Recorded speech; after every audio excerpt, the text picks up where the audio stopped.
এইভাবে শুয়ে শুয়ে কন্যার মুখ দিন দিন বেড়ে গেছে, আর আমি কিছুতেই সইব না। আজ শেষ মীমাংসা না হওয়া পর্যন্ত আমি জল গ্রহণ করব না। ঠিকই বলছি বৌদি, ঠিকই বলছি। এজন্য আমি বলেছিলাম ওই বড় লোকের মেয়েকে আমি বিয়ে করবো না। গেলে আর জলে বিষ খায় না। কিন্তু তোমরা আমার সব অনুরোধ উপেক্ষা করে মায়ের ভাগদত্তার অজুহাতে তাকে ওরকম করে নিয়ে এলে বাড়িতে। তাই তো ওই বড় লোকের মেয়ের ছোঁয়া লেগে আমার জীবনটা আজ বিস্ময় হয়ে উঠেছে। কি বলছিস পাগলের মতো?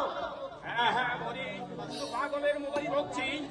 কিন্তু এখনো যে আমি কেন পাগল হয়ে যাইনি তাই ভাবছি। কি হয়েছে বলবি তো? আরে কি বলেছি তোকে বল না। সে কথা তুমি শুনতে চেও না বৌদি, সে কথা তুমি শুনতে চেও না। যে কথা শুনে আমি নিজেকে সংযত রাখতে পারছি না সে কথা আমি তোমাকে বলতে পারবো না। এখন পথ ছাড়ো, আমাকে যেতে দাও। না খেয়ে তোকে আমি এক পাও এই বাড়ি থেকে বেঁধে যাব না। বৌদি বন্যা ছেলে মানুষ, তাছাড়া বড় লোকের মেয়ে, খেয়ালের বসে যদি কিছু বলে থাকিস তাহলে তুই সেইটাই মনে করে রাখবি। আমার কথা অপেক্ষা করে তুই না খেয়ে অফিসে যাবি।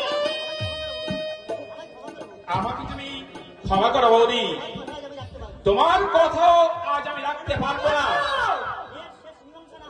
এর শেষ মীমাংসা না হওয়া পর্যন্ত আমি কিছু খাবো না। খাবি না? না খাবো না। না খেয়ে যাবি? আমি যাবো। আমার কথা তুই শুনবি না? না শুনবো না। আমার কথা রাখবি না? না রাখবো না। কি এত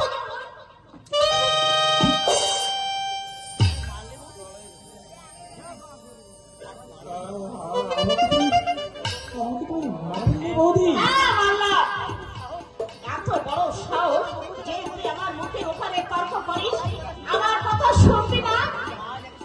মা যাকে 7 বছর রেখে স্বর্গে চলে গেছে, বৌদি। বাবা যাকে 10 বছর রেখে আমার হাতে তুলে দিয়ে গেছে, সেই তুই আজ আমার মুখের উপরে তর্ক করছিস?